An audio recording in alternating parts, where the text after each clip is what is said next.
కాటారం మండలంలో గణతంత్ర దినోత్సవ వేడుకలు ఘనంగా జరిగాయి. అన్ని ప్రభుత్వ, ప్రైవేట్ కార్యాలయాల్లో మువ్వెన్నెల జెండా రెపరెపలాడింది. గణతంత్ర దినోత్సవాన్ని పురస్కరించుకొని కాటారం మండలంలోని ఎంఆర్ఓ కార్యాలయంలో కాటారం ఎంఆర్ఓ నాగరాజు జాతీయ జెండాను ఆవిష్కరించారు.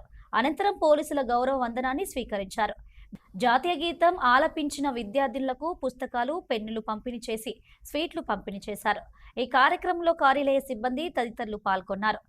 అదేవిధంగా కాటారం మండలంలోని ఎంపీడీఓ కార్యాలయంలో కాటారం ఎంపీడీఓ జాతీయ జెండా ఆవిష్కరించారు.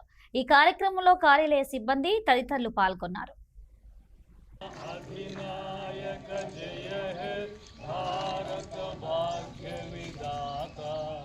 పంజాబ్ సింధ్